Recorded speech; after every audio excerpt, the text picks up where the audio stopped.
Hello, and welcome to today's seminar on decreasing the risk of gestational diabetes mellitus, abbreviated GDM, with a healthy lifestyle. The presenter is Nicole Sherrard, who is a registered dietitian. She obtained her credentials at the University of Prince Edward Island in Prince Edward Island, Canada. Her professional experience is in long-term care as a consultant dietitian, food service manager, and nutrition care manager. However, during an internship, she developed an interest in prenatal care, which inspired this presentation. Topics covered in this seminar include what is GDM and am I at risk? Negative implications of GDM for both mom and baby. And then the purpose and objectives of this seminar, how to help prevent GDM through a healthy lifestyle. What is GDM? GDM is characterized by high blood sugars during pregnancy. This is due to hormones that are made by the placenta during pregnancy. Often the body can make more insulin to compensate for this increase in blood sugar. However, if the insulin cannot be made in sufficient amounts or used, GDM can result. And GDM is resolved after delivery of the baby. Who is at risk of developing GDM? Those women who have had a history of GDM in prior pregnancies, those moms who have a diagnosis of polycystic ovarian syndrome, those who have little exercise as part of their regular routine, those who are overweight or obese, which is characterized by a BMI of 25 or above, race, so those who are Black, American Indian, Asian American, and Hispanic are naturally at a higher risk of developing GDM. Those who are over 25 years old, a family history of diabetes, and previous delivery of a macrosomic baby, which is a baby that weighs equal to or more than 9 pounds. There are risks for baby if the mother does develop GDM. So in utero or during pregnancy, the baby can be delivered preterm, which means it doesn't reach its full 40 weeks of gestation, and this can result in a number of issues for the baby, including immune issues, GI issues, heart issues, just to name a few. And then stillbirth could result. After delivery, the baby could develop jaundice, which is presented as yellowing of the skin or yellowing of whites of the eyes, difficulty breathing, hypoglycemia. This would be because the baby was previously exposed to those high blood sugars before delivery, and then after delivery their blood sugar drops because they're no longer exposed in utero. And then birth trauma, and this would be from the size of the baby. And then macrosomia, which would result from that high exposure of blood sugar during pregnancy to reach that 9 pounds or over.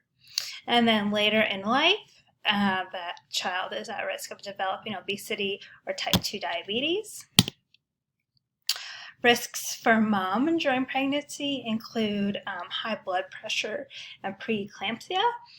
Preeclampsia is high blood pressure, but it also is characterized by other life-threatening risks for both mom and baby. During delivery, the mother could have a C-section due to the size of the baby, and then heavy bleeding. And then later in life, the mother is more likely to develop type 2 diabetes. Fortunately, there are lifestyle factors that can be modified to help prevent GDM. So those include being overweight or obese, the BMI equal to or over 25, and then smoking and lack of physical exercise, both before and during pregnancy.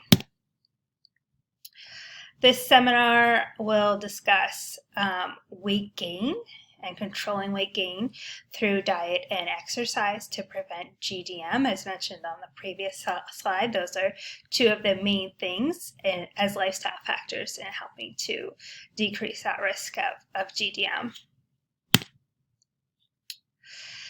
Diet and weight can affect the development of GDM, so consumption of more calories or higher calorie, low nutritional diets with those empty calories can result in that weight gain.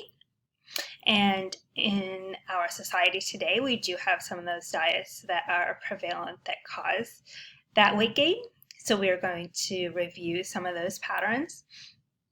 The Western pattern is listed as number 1 and it includes sweets, jams, mayonnaise, soft drinks, salty snacks such as potato chips, solid fats such as lard, high-fat dairy products such as whole milk, potatoes, organ meats such as liver, eggs, red meat, processed foods such as deli ham, tea and coffee.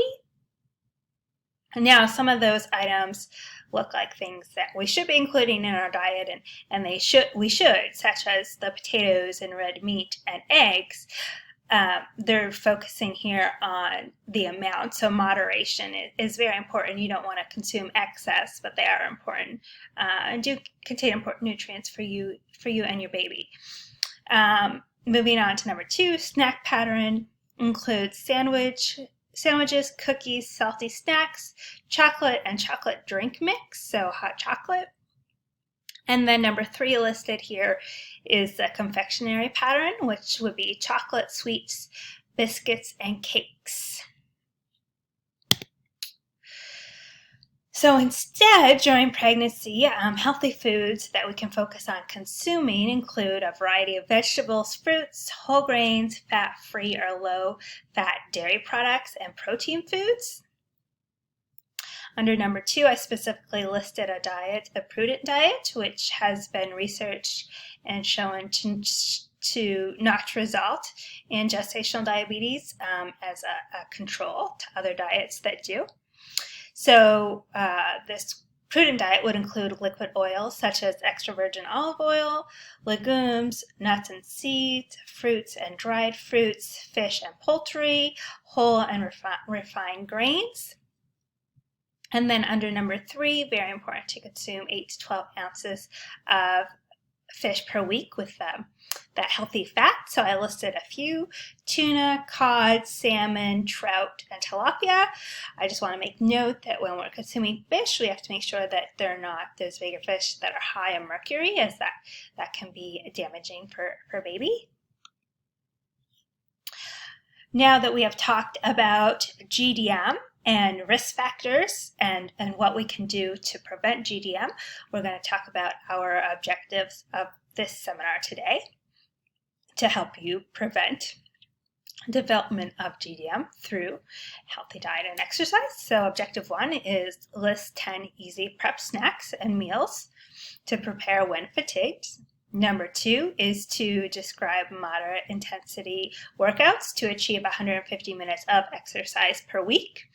And then number 3 will be to discuss how to appropriately increase caloric intake in each trimester.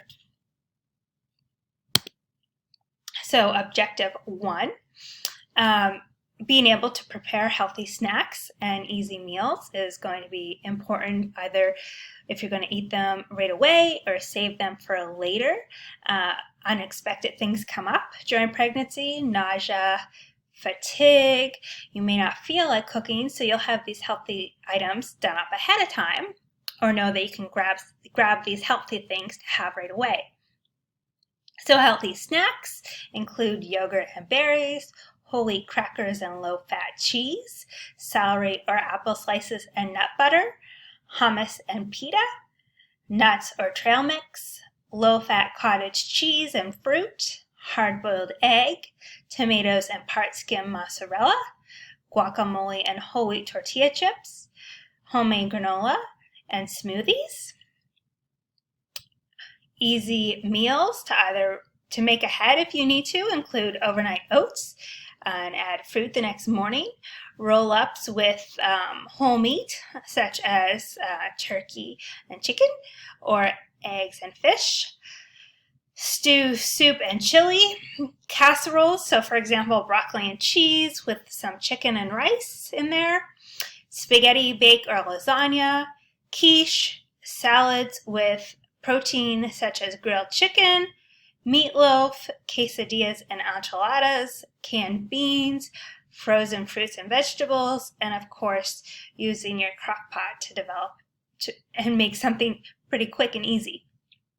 So to meet objective 1, at the end of the seminar, we will be able to list 10 of these in combination of healthy snacks and meals that you would find appetizing for yourself. To achieve objective 1, we are going to talk about specific recipes that have a short prep time.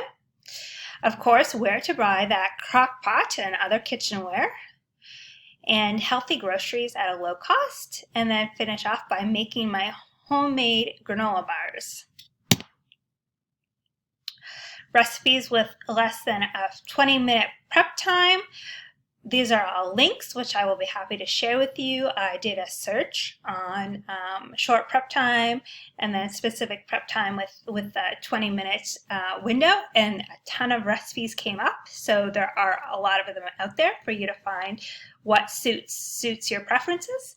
But I have listed easy 20-minute chicken tacos, 20-minute chicken noodle soup, 5-minute pita pizzas, and 15-minute coconut shrimp curry.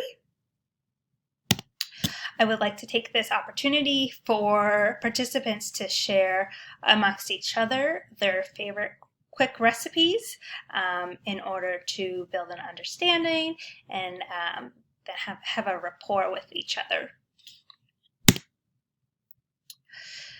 Where to buy kitchenware, including that crock pot, real quick. They have great deals always on Wayfair, IKEA, Costco, Overstock, Amazon, Walmart, Bed Bath & Beyond, Target, Home Goods, Macy's, and Jet.com. At this point, I would like participants to name what they believe are healthy groceries that are affordable to stimulate that prior learning before I go on to show my slide on healthy groceries that are affordable. Healthy groceries at a low cost that will help you make those easy snacks and meals include canned beans, potatoes, canned fruit, canned fish such as tuna, oats, eggs, frozen vegetables, milk, yogurt, peanut butter, dried lentils, rice, pasta, and chicken thighs or chicken legs. I would like to take the opportunity to have participants work together in small groups to make these granola bars to see how easy it is to prep food and have it set aside for a later time. And then moving into the second objective of 150 minutes of moderate intensity exercise per week, I'd like to start by having participants recall what they think would be moderate intensity exercises.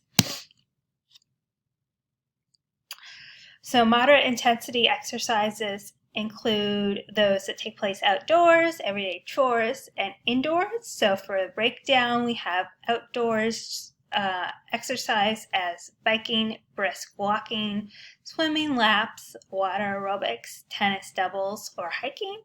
For everyday chores, pushing a lawnmower, gardening, washing windows, mopping, vacuuming, and raking the leaves. Indoor moderate intensity exercise includes volleyball, dancing, badminton, using the elliptical trainer, and lifting light weights.